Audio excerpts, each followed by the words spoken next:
Welcome everyone to week seven. Week 7 financial management. You're already taking your midterm, maybe. Probably most people just keep watching videos and they take their midterm whenever it fits in, and that's no problem. So whenever you're ready to do it, take it that way. I never talk about in this class specifics about what's on the exam, although for those of you who have taken the exam, it probably turned out pretty much as I advertised it would be last week. So. Tonight we're going to do something called cost of capital. It's a problem type lecture with really no essay portion to it. So it's kind of make sure you understand how to do these types of problems. In your handouts or whatever, there should be a section there called cost of capital.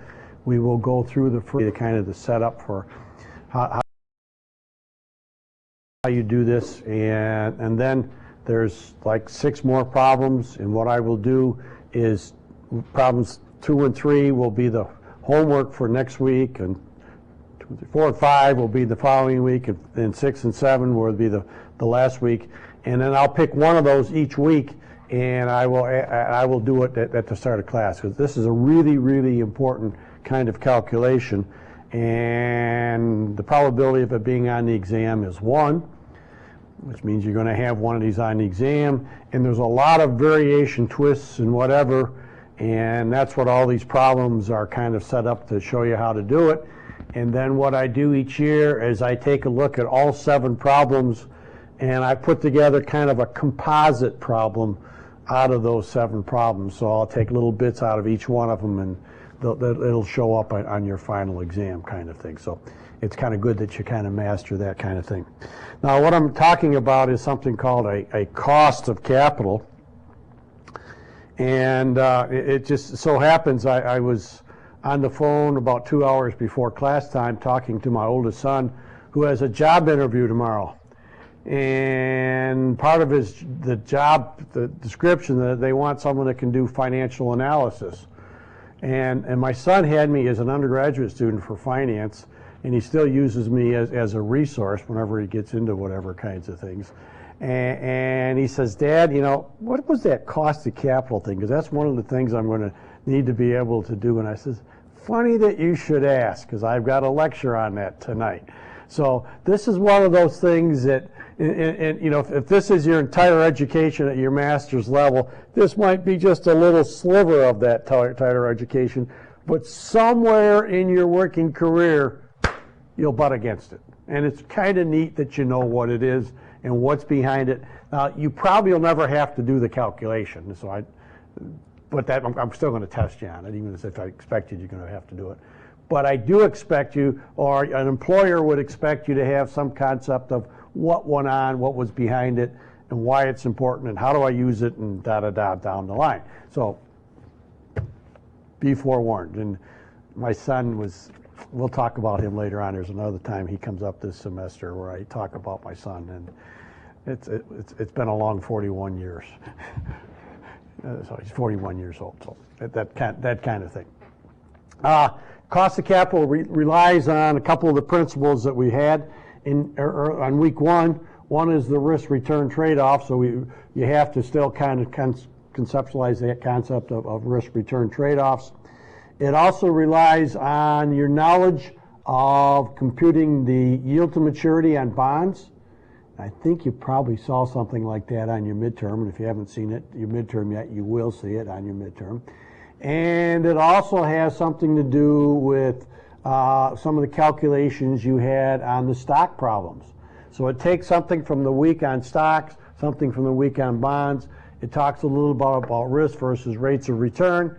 And then it also involves taxes bias business decisions, so how taxes have some impact on this type of thing. So all of those things kind of coming together, and in many respects it's kind of a summary or whatever of what we did the first half of the class. So if you want to look at it that way. Oh, it also has the security market line in it. So I'm slowly getting all the different weeks in there type of thing. One thing it doesn't do, it doesn't talk about the New York Stock Exchange or NASDAQ. So you don't have to know about those. But all those other things that you had somewhere along the line, you need to kind of build it in together. Now, first of all, what do we use the cost of capital? Well, first of all, what is the cost of capital? Well, capital means money that we get on a long-term basis.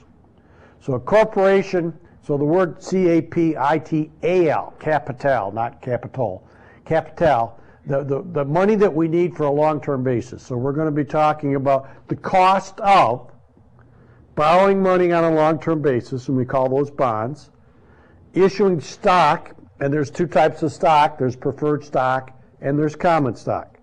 So we're going to talk about the cost of these to a corporation. And so corporations need to, when they need money, need to figure out what it costs them to get these variety of different things. And then what are they going to use it for? Well, there's two primary uses.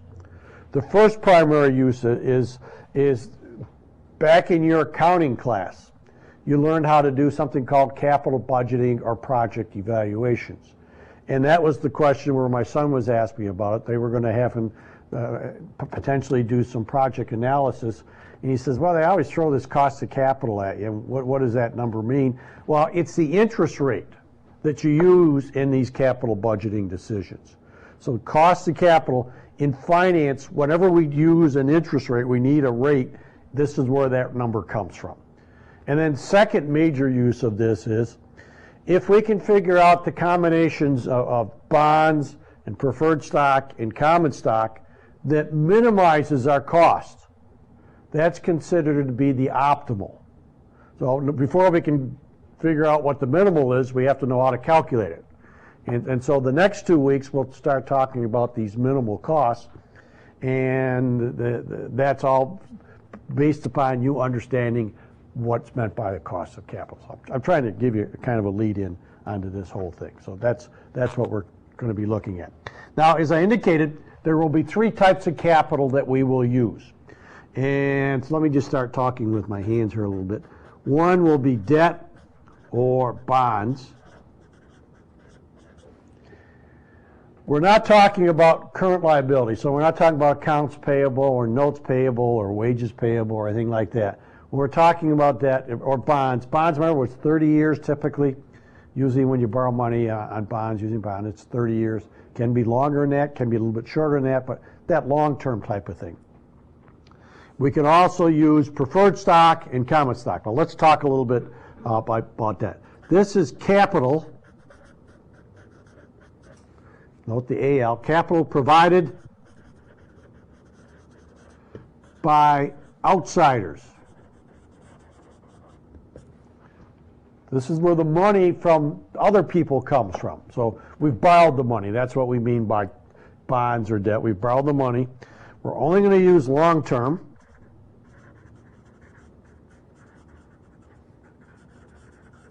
So it's the long-term debt. We're not going to worry about the short-term thing.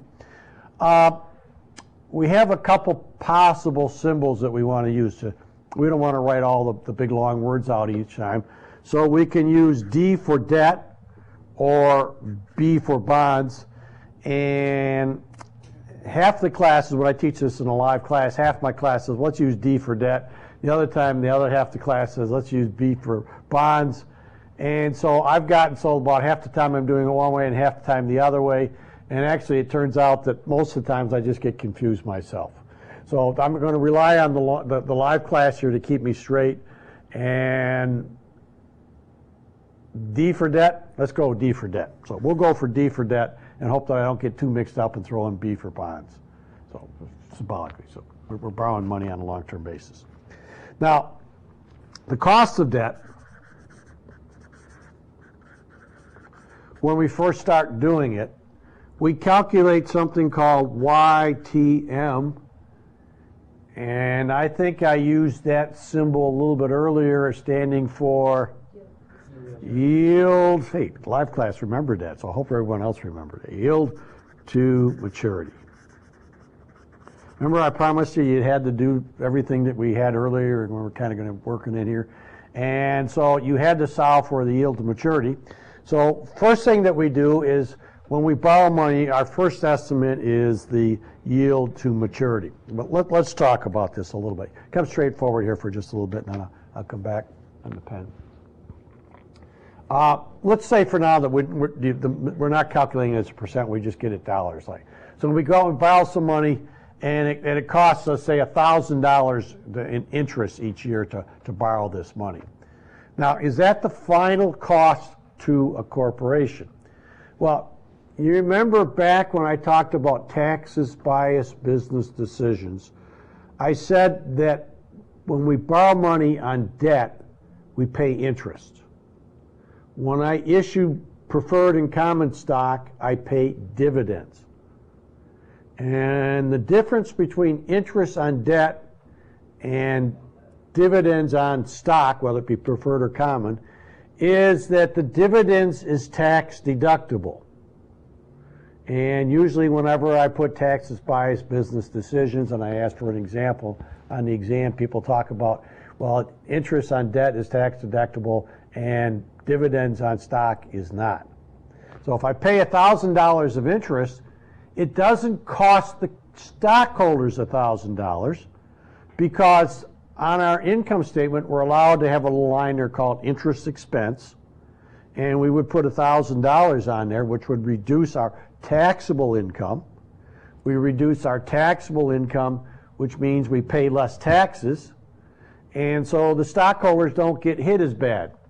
So what does it really cost us? Well, let's assume that our tax rate is 40%. Well, if I write off another $1,000, I reduce my taxable income by $1,000, and if I'm paying 40% taxes, I've actually reduced my tax payment to the government by $400, 40% times the tax write-off. And so the after-tax cost of borrowing money would have been the $1,000 minus the $400 that we saved on taxes, or it would have been only $600. Now, in this class, when we talk about cost of debt, we're going to keep it as a percent. We're not going to work these problems out as a dollar amount. We're just going to work it out as a percent. So if I say the yield to maturity is 10%, and I'm in the 40% tax bracket, the after-tax cost of debt is the 10%, the yield to maturity, times 1 minus the tax rate. 1 minus the 40%, or in this case it would be 60%. Okay, let me write that down. After-tax cost of debt. And this is what we're going to need when we do these problems. It will be the YTM, the yield to maturity that I learned how to solve for on a bond problem, and then I multiply that by 1 minus the tax rate.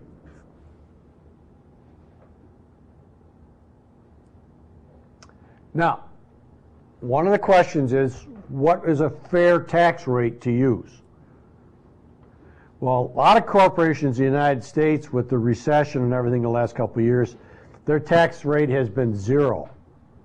They haven't paid any taxes because they haven't made much profits, and they had enough losses to offset those profits, so their tax rate was effectively 0. So the yield to maturity would be 1 minus 0. Well, that's too trivial because that doesn't tell me anything. You can screw up and get there and not even know about it. 1 minus 0, you haven't learned anything. And so I need to put a tax rate in there. Well, the maximum tax rate in the United States for corporations is 35%. But many states have taxes also, income taxes, and some localities have taxes. So it really turns out, after you put all those little itty-bitty things together in there, somewhere around 40% is the maximum tax rate that we have here in the United States. Now, so that means I should, for a tax rate, use something between 0 and 40%, because that's where corporations typically fall, somewhere between 0 and 40%. For example, Berkshire Hathaway is real close to 40%. And companies like GE, which had some bumps in the road, theirs is real close to 0. What one should I use? Well, no other than all the things I just said, I'm going to use 40%. Why 40% rather than 20% or 30%? It's because I said, well, I'm going to use 40%. There's no good reason. And in fact, many corporations, it would be very valid for them to put in 20 or 30 or some other percent. And if in your other societies, for those of you that live in other countries or doing business in other parts of the world, you can have a company here in the United States, but if it has a subsidiary company someplace else, you might have all different kinds of tax rate as you go around the world here. I'll ask the live class here, I don't know how much knowledge you have. Do you know what tax rate is and the maximum tax rate is where you come from?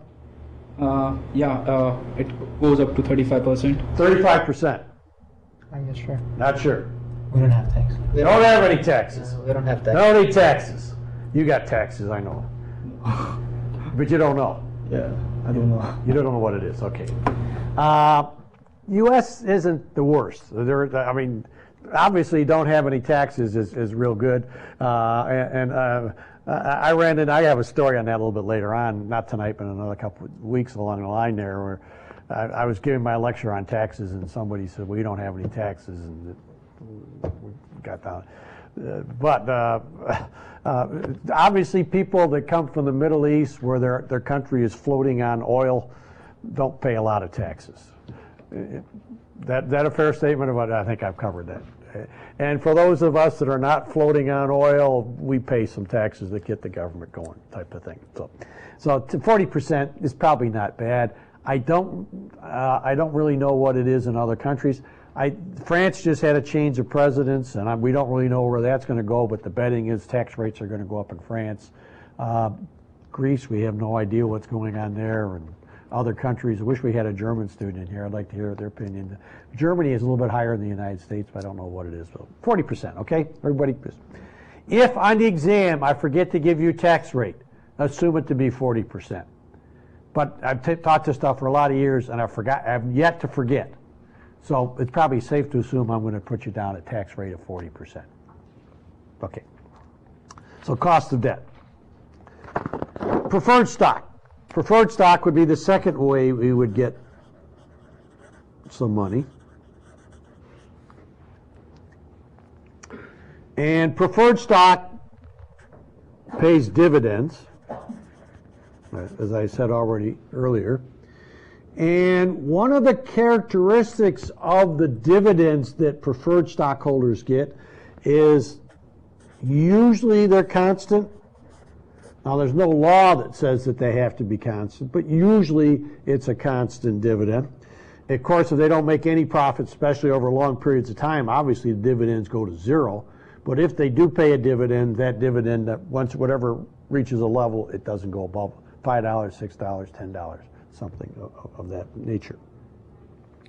Because preferred stock has that constant dividend, the cost of preferred stock is really interesting, or easy to calculate. It's the dividend, the subscript P there means the dividend that the preferred stock pays. So whatever the dividend that preferred stock pays, divided by the price that the preferred stock is selling at.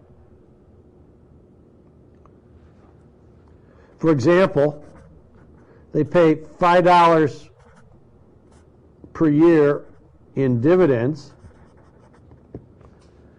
and the stock price of preferred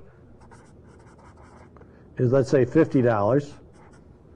The cost of preferred stock would be, I think I can figure that out in my head, can I? 5 over 50, which works out to, I think, 10%. Now, I mean, could be any set of numbers. Now, that's actually a pretty high dividend payout for usually it runs around 5 or 6%. Usually it's in that order of magnitude. I believe Berkshire Hathaway is getting 10% from GE right now on their preferred stock, so because Warren Buffett was really, really good at doing that kind of stuff, but I don't think most of us manage to get 10% on that. Now, do I have to multiply that by 1? Don't do this. Don't write this down here. 1 minus the tax rate. Do I have to do that? And the answer is, don't do that, because dividends are paid after tax. So there's no adjustment that's necessary on this one. So it's just dividend preferred divided by the price of preferred. And that makes life a whole lot easier for all of us when we do that kind of stuff. So there's nothing special about the preferred stock other than the dividend over the price. Now, common stock.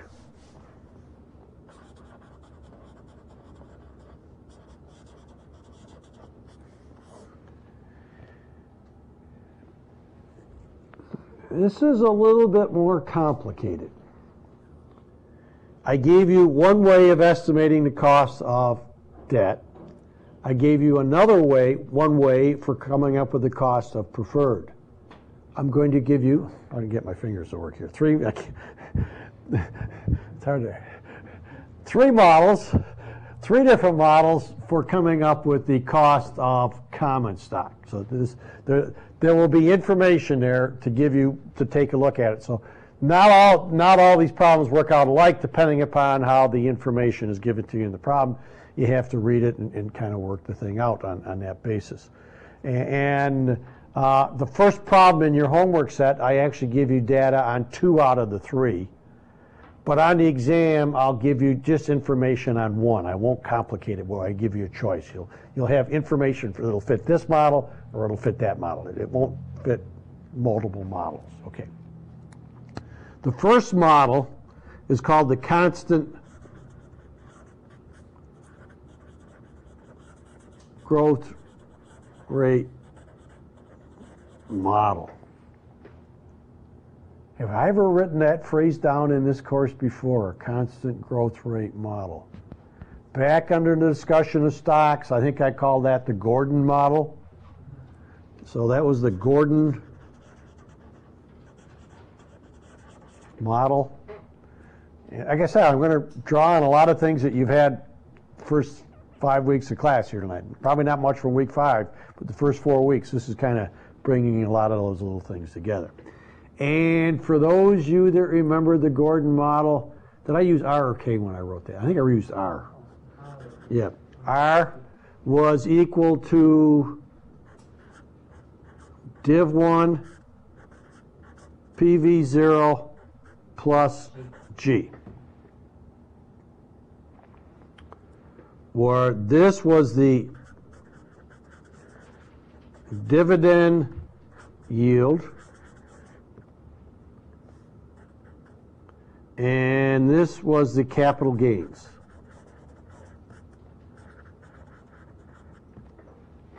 This was the dividend yield, and this was the capital gains. Now, what it means is if I bought common stock,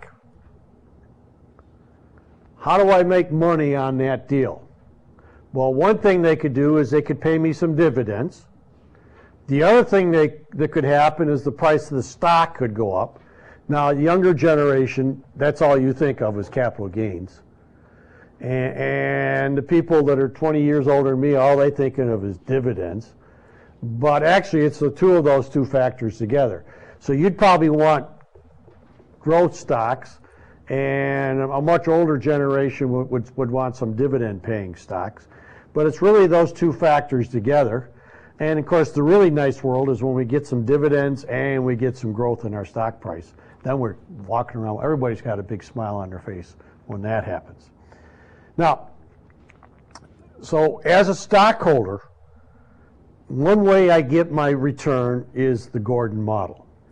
And that will be the first way when we say, what is the cost of common stock? We'll say it's the Gordon model, or that R is equal to div 1 over PV0 plus G. So you can do it that way. That's the way of doing it. Now, once again, we don't multiply this by 1 minus the tax rate because this is dividends And dividends are paid after tax, so it's just the full cost of this thing is out there. So that's the cost of common stock right out there. The second model.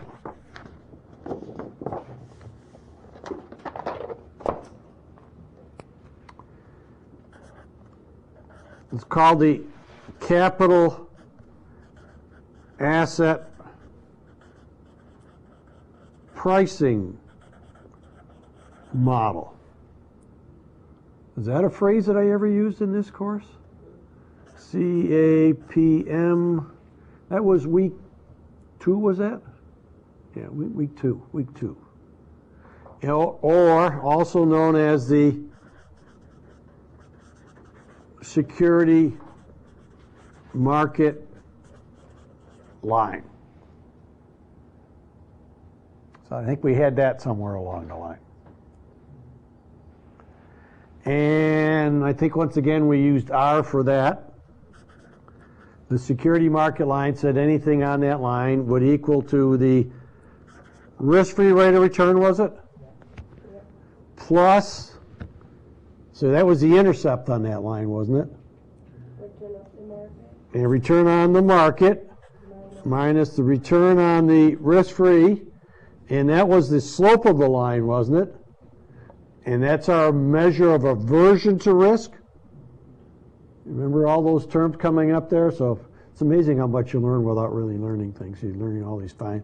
And then that was multiplied by the beta coefficient. That was multiplied by the, and I don't make betas very well, but that's what that beta coefficient is. And that's called the security market line.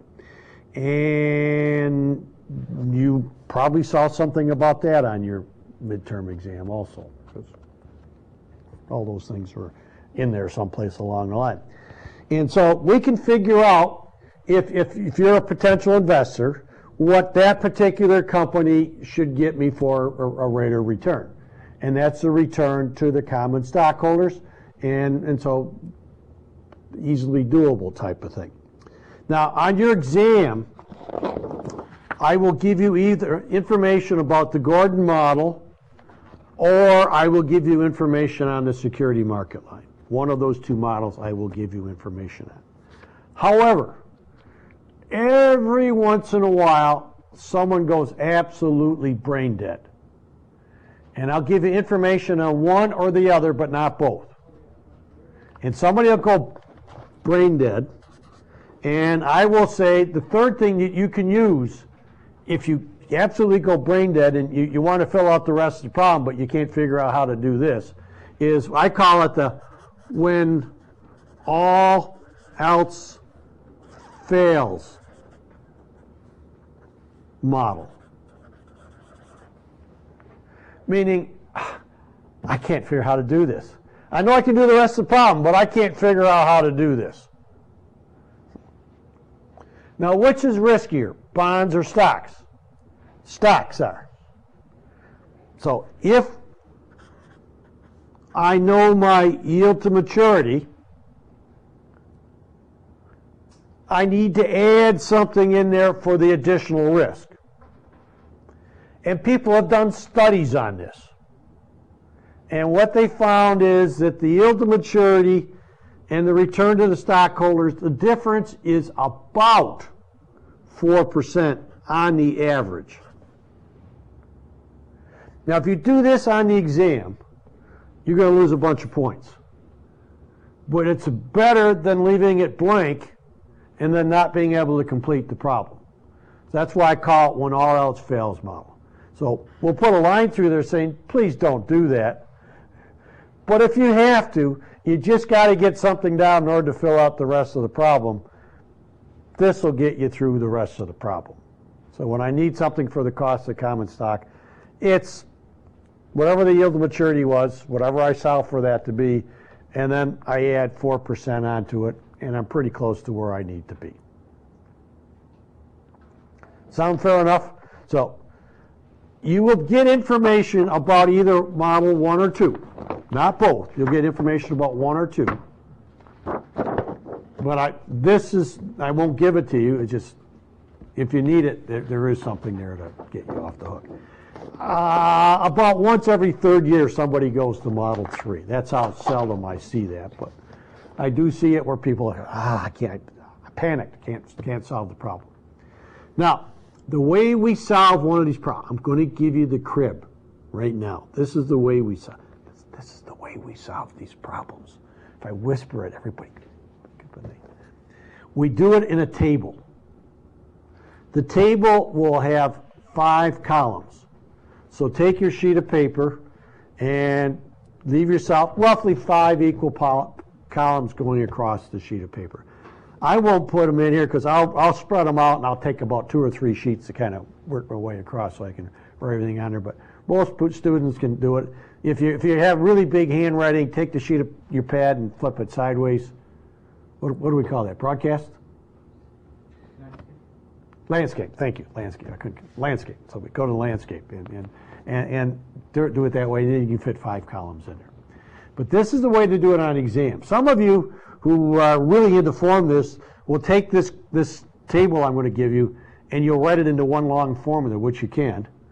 And then they'll say, God, I got to memorize this long formula. Well, if you just kind of figure out what I'm going to do in this 5 columns here, you won't have any memorization. My very first one is sources.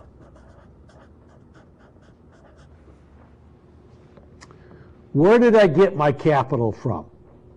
Now, each time I do one of those 7 problems, I'll put this table down, and then we'll fill it in. So you'll get plenty of repetition seeing it.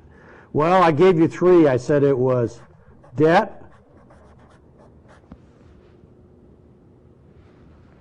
the second one was preferred stock, and the third one was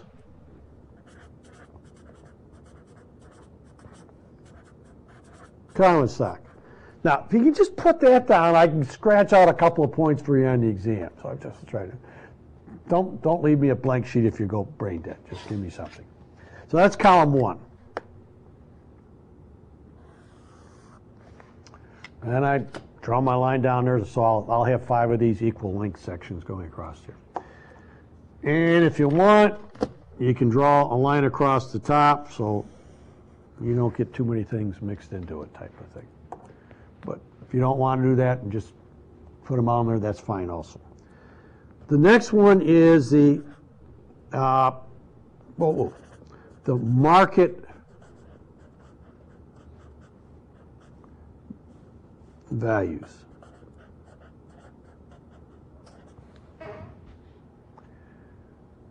What we are going to do is we are going to do what's called a weighted average cost of capital. Now, what is meant by a weighted average? You can come straight ahead here for just a second when I talk about weighted average. You get a grade point average at Kettering. And in our graduate program, all our courses are 4 credit hours. It's easier when I don't have to use the overhead camera and trying to figure out how to get my fingers under it. So to get what your average is, you just take a straight average because everything is the same. As an undergraduate, you probably had most of your courses were 3 credit hour courses, but you might have had a 4 credit hour course thrown in there. You might even have had a 5 credit hour course. You might have had a 1 or 2 credit hour courses in there, depending, every school is a little bit different. Kettering, the undergraduate program, is almost all 4 credit hour courses with a few 5 credit hour courses for chemistry. And I guess the labs sometime are like 1 credit hour and 3 credit hours for a lecture. Something like you get different grades for it. You get a variety of grades, okay? Now, if you had some 5s and some 4s and some 3s and 2s and 1 credit hour courses, and you got your grades on it, whether it's a A and B, C, or a 1, 2, 3, 4, 5, or whatever it might be scale, or even we used to have a numeric scale back here where we would go from 70 to 100 was passing and 65 was, so you get a numeric score on there. Whatever it is, it wouldn't make sense to take the 5 credit hour course and the 4 credit hour course and the 3 and the 2s and the 1s, add them all up and divide by the number of courses, because that 5 credit hour course was a really important course, and that 1 credit hour course really wasn't that important a course. So what you usually do is you would take each grade, multiply it by the number of credit hours, and divide by the number of credit hours. And that allows you to so-called weight. So you actually ended up with a WAG, a weighted average grade. They still call them WAGs in all these other schools, WAGs. You've never heard that. That's what they call them in most universities, weighted average grades, or what's your WAG? And that's because you've got all these different kinds of things out here. So what's your grade point average? GPA sometimes, grade point average, and things of that nature. Well, the same thing is true in cost of capital. Now, if I use 1/3 debt, 1/3 preferred stock, and 1/3 common stock, I could add them up and divide by 3. I get, But how many corporations use exactly 1/3 debt, 1/3 preferred stock, and 1/3 common stock? And the answer, probably none. And if there's any, there's very, very few of them. And so if we're going to talk about our cost of capital, we need to weight it by how much money we got from each of these different sources. And the way that we weight them is we look at the current market value, what's the debt currently selling for, what's the preferred stock currently selling for, and what's the common stock currently selling for. Okay? All right, so market values. What we do is we say, well, I use D for preferred, or for debt, didn't I say earlier?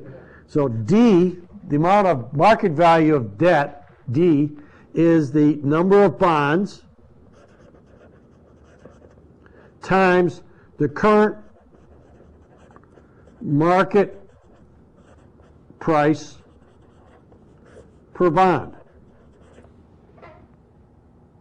Bonds cancel out, and I just got market value, right?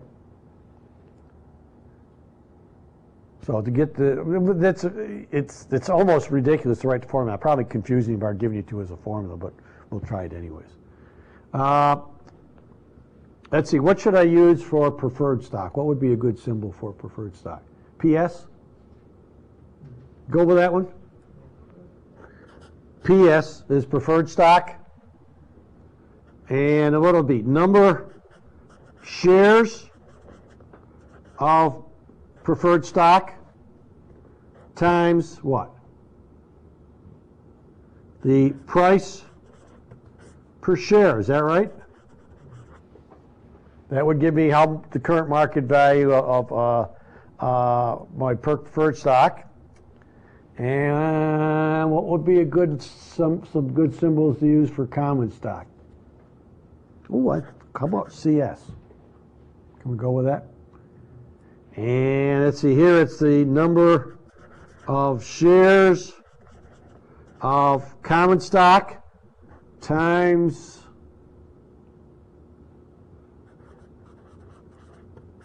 the price per share.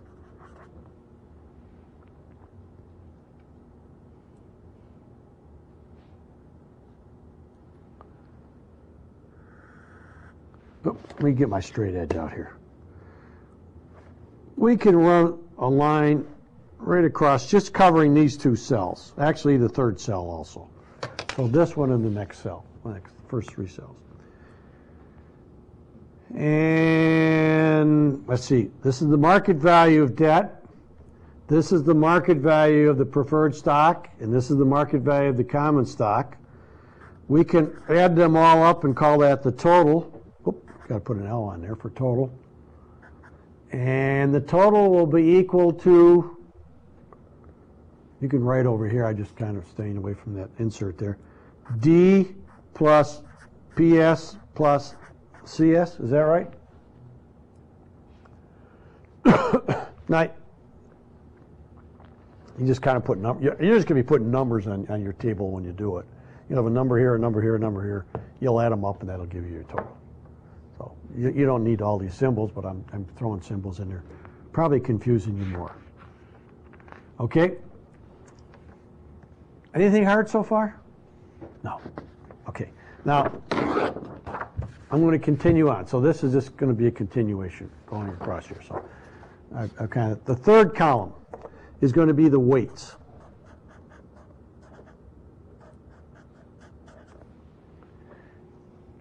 This is weighted. So what what percent is debt?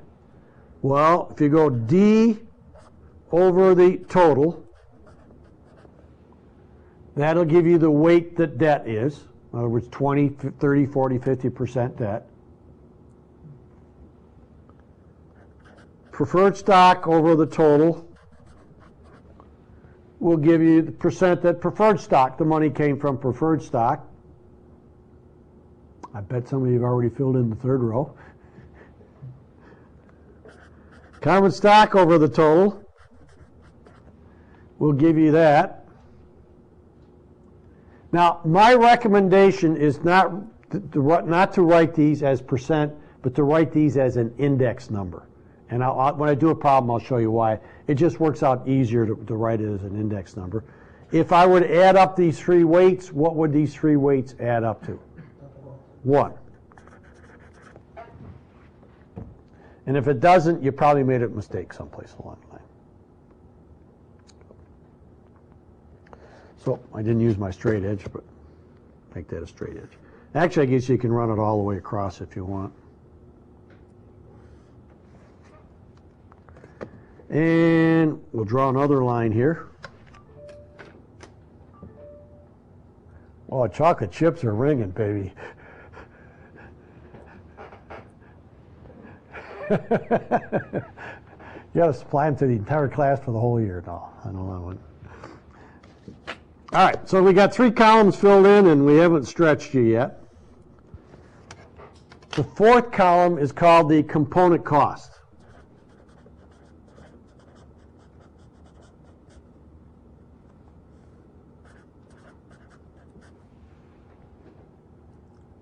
And what we do is we go back into the notes that you've already got. And what did I say was the cost of debt? Yield to maturity times 1 minus the tax rate.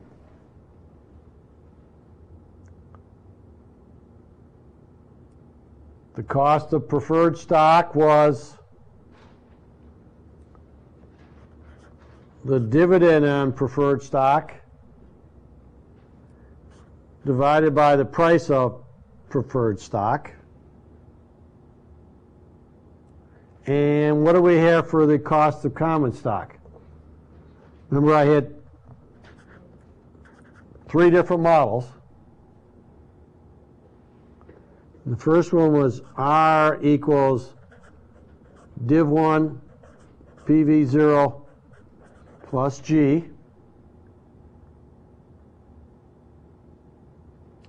The second one was R is equal to the risk-free rate of return.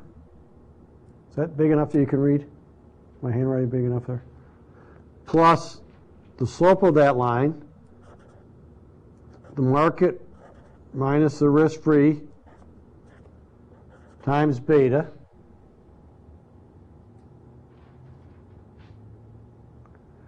And the third one was, when all else fails, R will equal the yield to maturity plus 4%, but we really don't like that one.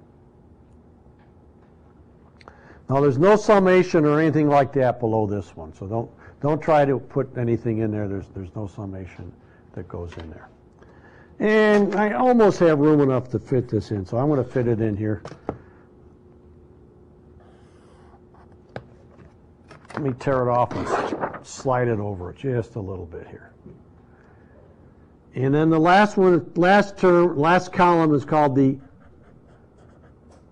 weighted, W-E-I-G-H-T-E-D, weighted cost.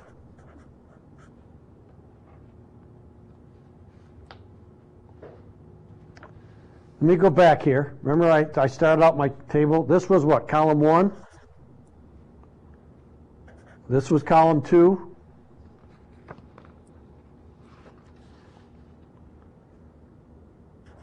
This is column 3. This is column 4. This will be my 5th column. And how will I compute that 5th column? Multiply column 3 by column 4, row by row.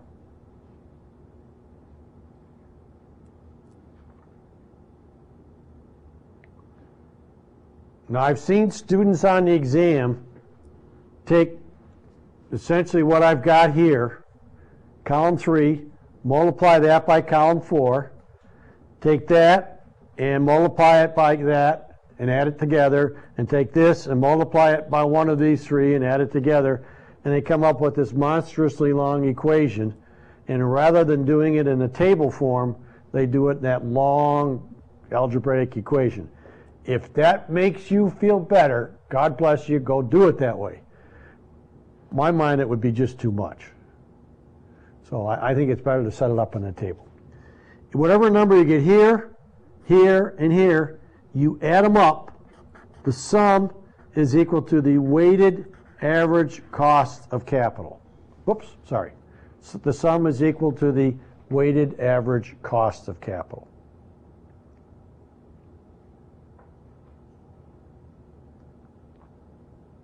Piece of cake. You will get a problem on the exam. Well, I will give you enough data to fill in this table. And I will expect you to take that data, fill in that table, and that'll be worth 20 points on your exam. And for the life of me, I don't know why you just don't take that as a gift, because I think it is, but this is that weighted average cost of capital. Now, I'm going to make life really short for you here tonight. We're going to go into the problem set, and the very first problem set is the folder company. And I want to walk you through in detail the folder company, and then talk a little bit about problems 2 and 3, which will be your homework assignments tonight. But before we do that, like I said, I'm going to make life nice and simple. Let's take a break. And all that we're going to do after the break is do problem number 1. So I've got two short portions of the class. Oh, one last thing. What I could have done is taken this week and the next 2 weeks, which they all tie together, and do them in 2 weeks. When I've tried to do that, everybody just walks out kind of, So I split it up into 3 shorter weeks. So we'll have 3 short weeks rather than 2 long weeks. So that's what I'm doing. Okay, let's take a break.